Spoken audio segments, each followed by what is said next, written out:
वंदे मातरम। इस वीडियो में वृत्त से रिलेटेड सारी बातें जानेंगे। वृत्त का फॉर्मूला जितना आपको डर लगता है वीडियो में यादें हो जाएगा। वृत्त से रिलेटेड कोई क्वेश्चन छूटेगा नहीं। मैट्रिक तक के क्वेश्चन को आप छीट के रख दीजिएगा। और ये भी बात ध्यान में रखिए कि वृत्त पढ़ते पढ़ते आपको मेंसुरेशन से भी प्यार हो जाएगा। वीडियो बहुत ही ज्यादा इंपॉर्टेंट है, पूरा जरूर देखिएगा। आइए दोस्तों, पहले वृत्त के कुछ पार्ट्स है उसके नाम जान लेते हैं, क्योंकि पार्ट्स का नाम बहुत जाना जरूरी है। इसको हम लोग कहते हैं सेंटर। बीच में जो देख रहे हैं इसको कहते हैं सेंटर, हिंदी में इसे लोग केंद्र कहते हैं। और ये जो आप गोल गोल घेरा देख रहे हैं, हम इसको लिख नहीं रहे हैं, इसमें टाइम वेस्ट होगा, क्योंकि जनरली सबको पता होता है और बगल में लिखा हुआ भी आ रहा है, देख लीजिएगा। और ये जो आप घेरा देख रहे हैं इसको हम लोग कहते हैं परिधि, इंग्लिश में कहते हैं सरकमफ्रेंस। इसको कहते हैं सेंटर, इसको कहते हैं सरकमफ्रेंस। अब सेंटर से लेकर और परिधि की लंबाई को, सेंटर से लेकर और परिधि की लंबाई को हम लोग कहते हैं त्रिज्या, रेडियस। ठीक, अब देखिए रेडियस समझ गए। अब परिधि पर की किन्हीं एक बिंदु से दूसरे बिंदु के बीच की जो लंबाई होती है उसको हम लोग व्यास कहते हैं, लेकिन सेंटर से गुजरना चाहिए। जैसे देखिए हम यहाँ पे खींच दिए,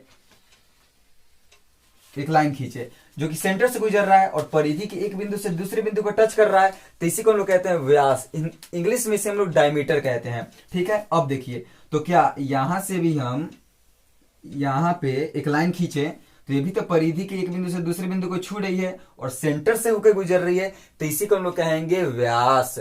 और आप यहां पे देख रहे हैं कि व्यास जो होता है त्रिज्या का डबल होता है। देखिए यहां से यहीं तक त्रिज्या है और यहां से यहां त्रिज्या ही है, यहां से यहां भी त्रिज्या ही होगा। हम त्रिज्या का आपको केस बताए कि सेंटर से परिधि तक की दूरी, तो ये भी तो सेंटर से परिधि तक की दूरी है, तो ये भी तो त्रिज्या है। तो त्रिज्या देखिए, दो त्रिज्या मिलाने से एक व्यास बन रहा है। दो त्रिज्या मिलाने से क्या बन रहा है, एगो व्यास बन रहा है। डी से डायमीटर, आर से त्रिज्या, तो 2r बराबर डी। तो देखिए लिख सकते हैं r बराबर क्या हो जाएगा, d/2। यहाँ पे दो फॉर्मूला ऐसा ही बन चुका है, आगे काम आएगा। ये बेसिक फॉर्मूला है, देख लीजिएगा। ठीक है, 2r बराबर डी और यहां से फिर r का मान निकालेंगे तो ये गुना में इधर आ जाके बट्टा में हो जाएगा। तो समझ गए ये देखिए। अब देखिए एक वृत्त में बहुत सारी त्रिज्याएं होती है और एक वृत्त में बहुत सारा व्यास भी होता है, अनंत व्यास होता है। एक और क्वेश्चन भी पूछा जाता है, जैसे मानिए कि एक वृत्त हो गया, तो हमको क्या बताया है, त्रिज्या किसे कहते हैं, सेंटर से लेकर परिधि की लंबाई को। तो सेंटर से लेकर परिधि की लंबाई हो गया, तो ये भी तो सेंटर से लेकर परिधि की लंबाई हो गया, ये भी तो सेंटर से लेकर परिधि की लंबाई हो गया। ये भी क्या है, सेंटर से परिधि की लंबाई, ये भी क्या है, सेंटर से परिधि की लंबाई। तो यानी एक वृत्त में असंख्य अनगिनत त्रिज्याएं होती है। अब देखिए हो सकती है, अब देखिए यहाँ पे जैसे फिर एक वृत्त हो गया और हमको व्यास क्या बताया, परिधि के एक बिंदु से दूसरे बिंदु जो सेंटर से होकर गुजरे उसी को व्यास कहते हैं, डायमीटर। तो यहाँ पे देखिए सेंटर से होकर गया एक बिंदु से दूसरे बिंदु, एक व्यास हो गया, ये भी व्यास है, ये भी व्यास है। तो एक वृत्त में भी अनंत व्यास होती है। यहाँ पे देख लीजिए बहुत सारा व्यास हो जाएगा। तो ये हो गया व्यास। अब कहिएगा कि सेंटर से गुजरे तब और सेंटर से नहीं गुजरे तब, तो वो भी बताएंगे, उसका भी नाम है। और सारा आपको क्षेत्रफल निकालने में इधर उधर ऐसा वो सब दे देगा चित्र, उसका क्षेत्रफल निकालिए, आपको दिमाग से निकालना है। पहले पार्ट्स का नाम जानिए, बहुत ही ज्यादा ये सब इंपॉर्टेंट है। तो डायमीटर समझ गए, रेडियस समझ गए, सेंटर समझ गए और सरकमफ्रेंस समझ गए। अब देखिए इसको मिटाते हैं, कितना हो गया। अब देखिए अब आपको समझना है, इतना हो गया। अब समझिए कि आर्क, जिसे हम लोग चाप कहते हैं, वो क्या होता है।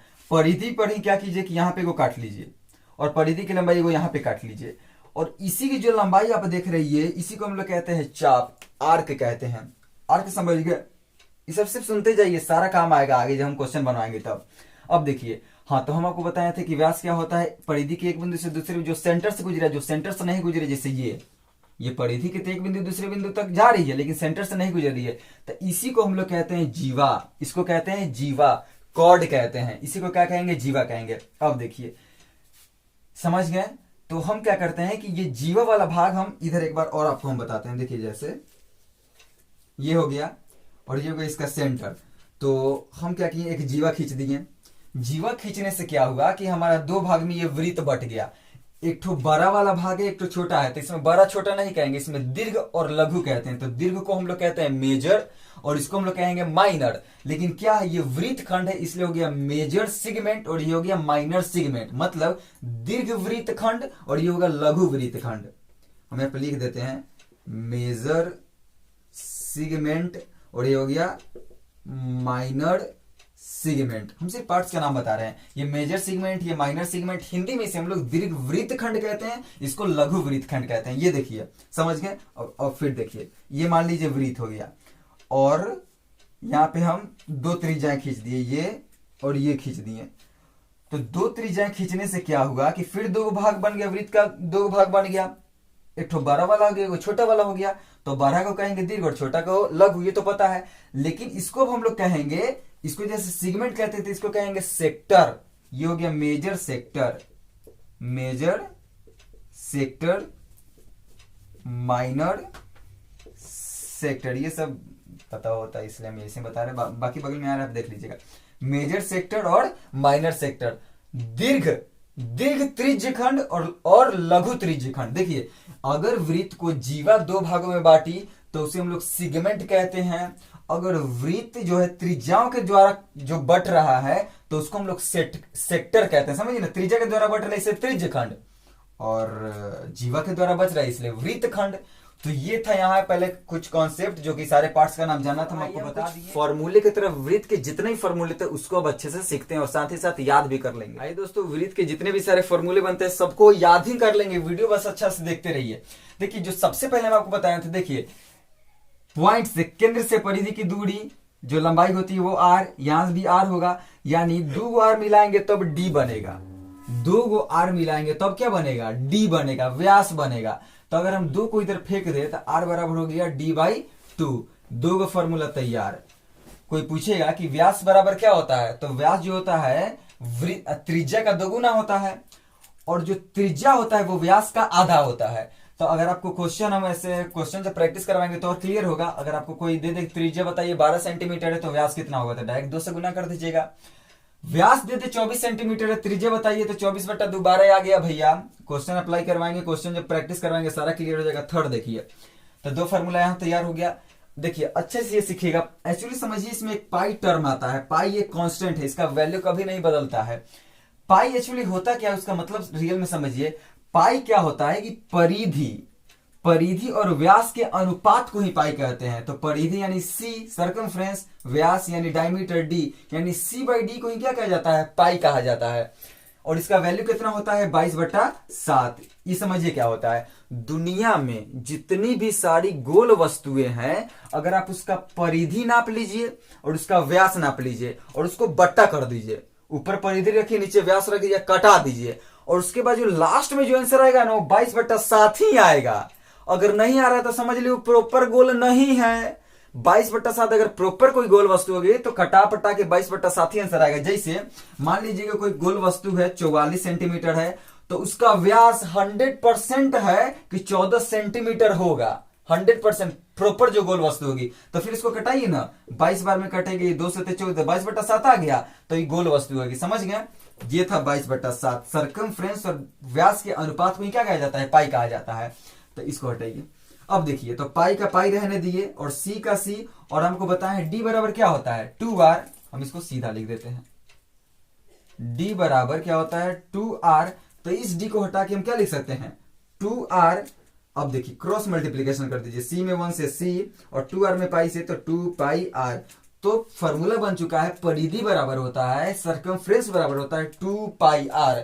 अगर आपको त्रिज्या सिर्फ दे दिया रहा है, ये सिर्फ त्रिज्या दे दिया रहा है और बोले कि बताइए वृत्त की परिधि की लंबाई बताइए, तो आप ये फॉर्मूला लगा के निकालिएगा। समझ में आ रहा है ना? पाई का मान तो पता है 22/7 होता है। Put the value get the answer. बहुत ही जो क्वेश्चन प्रैक्टिस करवाएंगे, सिर्फ यहाँ पे लिख रहे हैं c बराबर 2πr। इसको स्क्रीनशॉट ले लीजिए। अब देखिए क्या बताएं हम, c बराबर 2πr। ये समझ गए। चौथा फॉर्मूला सीखिए। चौथा फॉर्मूला, वृत्त का क्षेत्रफल एरिया। वृत्त का क्षेत्रफल होता है πr²। वृत्त का क्षेत्रफल होता है πr²। पांचवा, अब देखिए पांचवा 2πr क्षेत्रफल सीख लिए। अब देखिए, अगर हम वृत्त को क्या कर दें, ऐसे वृत्त है और वृत्त को हम क्या कर दिए, ये व्यास हो गया। तो व्यास के कटने से क्या हो गया? वृत्त जो है दो बराबर भागों में बट गया। ये बीच बीच नहीं कटाया, लेकिन तो समझ लीजिए दो बराबर भाग है। दो बराबर भागों में बट गया, तो एक भाग को कहते हैं अर्धवृत्त। अर्धवृत्त ये क्या बन गया? अर्धवृत्त बन गया। तो एक ही वृत्त का दो भाग बन गया। अगर अर्धवृत्त का क्षेत्रफल पूछे, सेमी सर्कल का अर्धवृत्त, अर्धवृत्त का अगर क्षेत्रफल पूछे तो पाई आर स्क्वायर था पूरा का, चूंकि ये 2 भागे में बट गया तो बट्टा 2। अब देखिए, अब इसको हम क्या किए, 4 बराबर भागों में बांट दिए। तब पूछे 1 भाग का क्षेत्रफल बताइए सिर्फ इसका, तो इसका कैसे निकालिएगा, तो और 1 भाग को कहते हैं चतुर्थांश, चतुर्थांश का क्षेत्रफल क्वाड्रांट का, चतुर्थांश का अगर क्षेत्रफल पूछे तो क्या बताइए, तो पूरा का तब पाई आर स्क्वायर, चूंकि 4 बराबर भागों में बट गया इसलिए क्या करेंगे, बट्टा 4 कर देंगे। ठीक है, अब समझिएगा। अब पहले एक काम कीजिए, तो ये सेपरेट हो गया, बहुत इजी था, इसका स्क्रीनशॉट लीजिए। अब हम बताएंगे कि मेजर सेक्टर का कैसे एरिया निकालते हैं, माइनर सेक्टर का कैसे निकालते हैं, मेजर सेगमेंट का, माइनर सेगमेंट का कैसे निकालते हैं, वो अगली स्लाइड में बताए थे। तब तक आप इसका स्क्रीनशॉट लीजिए। दोस्तों, जो शेष फॉर्मूले रह गए थे उनको भी याद कर लेते हैं। देखिए, एक पूछा जाता है छल्ले का क्षेत्रफल रिंग का, तो इसका कैसे निकालेंगे समझिए। पहले रिंग क्या होगा, जैसे मानिए कि 2 वृत्त दे दिया रहेगा, जैसे मानिए एक ये वृत्त है और एक हो गया ये वृत्त, ठीक। तो अब बोलेगा कि बताइए इसका क्षेत्रफल कितना होगा, जो गोला पूरा दिख रहा है इसका कितना होगा, तो कैसे निकालेंगे, तो मानिए यहां से यहां तक की दूरी स्मॉल आर लेते हैं, जो लंबाई है ये स्मॉल आर हो गया और ये हो गया कैपिटल आर त्रिज्या। तो अब समझिए, अगर हम पूरे का क्षेत्रफल निकाल दें, उसमें से छोटका भागवा निकाल देंगे, तो जो शेष क्षेत्रफल रह जाएगा वो इसका रह जाएगा, यही बच जाएगा। पूरा का निकाल दे, पूरा का निकल गया, फिर इसका निकाल देंगे हम, इस छोटका वृत्त का, तो जो शेष क्षेत्रफल जो आएगा यही निकल के आएगा। तो देखिए, तो पूरे का क्या होगा, पूरे का होगा पाई, चूंकि त्रिज्या क्या है, बड़ा आर है तो बड़ा आर स्क्वायर, माइनस पाई, छोटा आर है यहाँ पे तो छोटा आर स्क्वायर, पाई दोनों में कॉमन है तो पाई, और R square minus R square, pi निकाल दिए बाहर। फिर पाई इसको और आगे बढ़ाना चाहे तो आर प्लस आर, और फिर आर माइनस आर, आगे बढ़ाना चाहे तब, नहीं तो ये फॉर्मूला ये परफेक्ट है। इसी को हम क्या करते हैं कि एरिया ऑफ रिंग के बगल में यहाँ पे लिखते हैं। ठीक है, ये आप स्क्रीनशॉट लेना चाहे तो ले लीजिए, यहाँ पे समझिए।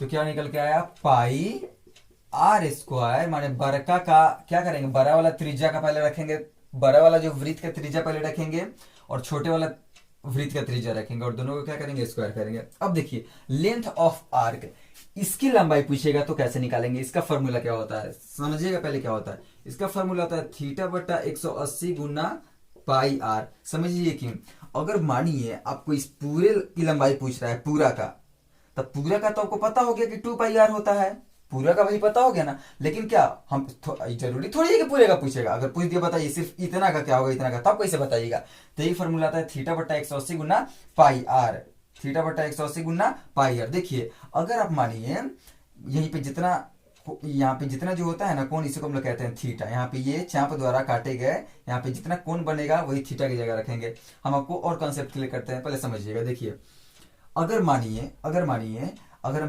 पूरे वृत्त का निकालते, इस फॉर्मूला के द्वारा पूरे वृत्त का अगर हम निकालते, इस परिधि की लंबाई निकालते हैं, तो एक सेंटर पर देखिए कितना कोण बनता है, 360। देखिए, एक रेखा पे 180 इधर, 180 इधर, तो 180 से कह सकते हैं कि एक सेंटर पे 360, एक सेंटर पे 360 बनता है। तो 360, तो थीटा क्या हुआ 360, तो 360 और बट्टा 180 और गुना पाई आर का पाई आर, तो 180 से कितना बार में गया, 2 बार में, तो क्या निकल के आया 2 पाई आर। देखिए, वृत्त का परिधि निकल के आ गया। तो केंद्र पे जितना कोण बनता है वही थीटा होता है, और अगर इतना का सिर्फ चाप की लंबाई पूछे तो ये होता है फॉर्मूला थीटा बटा 180 गुना पाई आर। अब देखिए सेक्टर, अब देखिए इसका एरिया निकालना हो तो कैसे निकालेंगे, इसका एरिया निकालने का सूत्र होता है थीटा बटा 360 गुना पाई आर स्क्वायर, बस। अब देखिए इसका भी कॉन्सेप्ट क्लियर करते हैं। इसका क्या है, अगर मानिए ऐसे वृत्त था और इसका बोले एरिया निकालने था, आप तो निकाल दिए कि पाई आर स्क्वायर बट्टा 2, अगर ऐसे बांट दिया तब भी निकाल दिए पाई आर स्क्वायर बट्टा 4, क्योंकि 4 बराबर भाग में बांट दिया। अगर देखिए अब बराबर नहीं दिया है, अब आपको दे दिए रे भैया यहाँ पे सेंटर है, बताओ एक का कितना होगा, इसका बताओ एरिया कितना होगा, तब कैसे बताइएगा। तो यही फॉर्मूला रहेगा थीटा बट्टा 360 गुना पाई आर स्क्वायर, यहाँ पे क्या होगा, यही थीटा होता है। अब देखिए कैसे, पूरा का पूछता था पाई आर स्क्वायर, पूरा का पूछता था पाई आर स्क्वायर, अब पूरा का पूछा तो मानिए थीटा कितना बना, पूरा का पूछा था थीटा 360, तो 360 और नीचे बट्टा 360 फॉर्मूला का गुना, था 360 से 360 कट गया, एक पाई आर स्क्वायर में 100 गुना किया था, पूरा का नहीं निकल गया पाई आर स्क्वायर। यही होता है, अगर थोड़ा का पूछे तो थीटा बट्टा 360 गुना पाई आर स्क्वायर रख देते हैं। ये हो गया सेक्टर का, दोनों सेक्टर का निकल रहे भैया, वही मत बोलिएगा कि माइनर का मेजर का अलग अलग होता है, दोनों सेक्टर का यही होता है। अब देखिए जैसा जो थीटा थीटा पे निर्भर करता है, थीटा जिसका पूछेगा वही बस थीटा की जगह डालना है, सब निकाल देना है। अगला समझिए सिगमेंट। सिगमेंट जो यही बताए हैं, अगर देखिए ऐसे वृत्त था तो व्यास के द्वारा हम क्या किए कि इसको बांट दिए, एकदम बराबर भागों में बांट दिए, बराबर नहीं हुआ, बराबर भागों में बांट दिए, बराबर है, तब तो निकाल लीजिएगा पाई आर स्क्वायर बट्टा 2 करके। लेकिन अगर हम यहां से इसको नहीं काटे, यहां से काट दे, अब इसका क्षेत्रफल निकालिए, तब कैसे निकालिएगा तब बताइए। तो इसका बहुत ही आसान फॉर्मूला है, देखिएगा इसका होता है आर स्क्वायर, हम इस भी बताएंगे, याद करवाएंगे, आर स्क्वायर, उसके बाद आर स्क्वायर इसमें से निकाल ले तो पाई थीटा बट्टा 360 माइनस 1/2 साइन थीटा, बस, ज्यादा बड़ा नहीं है। देखिए कैसा होता है, हम क्या कर दें, जैसे देखिए यहाँ पे ये हो गया वृत्त हो गया, ये जीवा हो गया और ये केंद्र हो गया, बोला इसका एरिया निकालने के लिए। तो देखिए जीवा के द्वारा यहाँ पे कितना थीटा बना, कौन कितना बना, कितना भी कौन बने मानिए थीटा बना। तो अगर हम इस सेक्टर का, ध्यान से देखिएगा, इस सेक्टर ये त्रिज्य खंड का पूरा का एरिया निकाल ले, और पूरा का एरिया निकालने के बाद हम इस त्रिभुज के एरिया को घटा दें तो यही ना बच जाएगा। तो पूरा का क्या होता है, पूरा का ये होता है एरिया ऑफ सेक्टर, थीटा बटा 360 गुना पाई आर स्क्वायर, थीटा बटा 360 गुना पाई आर स्क्वायर, दोनों में आर स्क्वायर होगा, आर स्क्वायर को इसलिए बाहर निकाल लिए। तो ये तो एरिया सेक्टर का तो यहाँ पे सेम लिखा हुआ है, और माइनस किए, किसका माइनस किए, इस त्रिभुज का। हाँ भैया, त्रिभुज का क्षेत्रफल 1/2 ए बी साइन थीटा भी होता है, तो वही हो गया 1/2। ए बी कहाँ है, ए बी यही है आर स्क्वायर, चूंकि यहाँ पे आर, यहाँ भी आर है, तो आर गुना दोनों में होता है, इसलिए हम इसको पहले ही कॉमन निकाल लिए हैं। तो 1/2 आर स्क्वायर तो कॉमन निकल गया, और साइन थीटा। और हम इसका स्पेशल डेरिवेशन आप कमेंट कीजिएगा तो अगला बार में आएगा, इसका त्रिभुज का क्षेत्रफल ये भी होता है। तो समझिए, तो यही होगा, बस पूरे त्रिज्य खंड में से इस त्रिभुज को निकाल देंगे तो शेष जो क्षेत्रफल रह जाएगा वही रह जाएगा किसका, इसका सिगमेंट का। तो वही सिगमेंट का निकल गया। तो अब देख लीजिए, यही होता है फॉर्मूला, ज्यादा कोई हार्ड नहीं है, बहुत इजी है। रिंग का जान गए, आर्क की लंबाई जान गए, सेक्टर जान गए, सिगमेंट जान गए। अगला जो वीडियो आएगा मेरा क्वेश्चन प्रैक्टिस पे आएगा, और इसमें आपको दोस्तों कितना समझ में आया, पहले आप क्या कीजिए, स्क्रीनशॉट लीजिए। जितना समझना था वृत्त में, बस मतलब वृत्त का जो क्वेश्चन होता है ना आपका, इससे 100% बन जाएगा। मतलब वृत्त से अगर आपको डर लगता था तो क्वेश्चन आप समझ सकते हैं, इतना बता दिए हैं। बस फॉर्मूला जो टोटल था हम बता दिए कैसे क्या होता है। अब फॉर्मूला अप्लाई करना बताएंगे अगले वीडियो में। ये वीडियो आपको बताइए कि कैसा लगा, जो समझ में आया वो तो कमेंट मत कीजिएगा, जो नहीं समझ में आया वो कमेंट कीजिए कि हमको यहाँ पे दिक्कत हो गया, तो हम और सुधारने का प्रयास करेंगे भाई। और अगला वीडियो फिर वृत्त पर ला देंगे, तो कमेंट कीजिए, अगले वीडियो का इंतजार कीजिए। क्वेश्चन प्रैक्टिस होगा वृत्त पे, वृत्त एकदम खत्म हो जाएगा। मिलते हैं दोस्तों अगले वीडियो में। जय हिंद।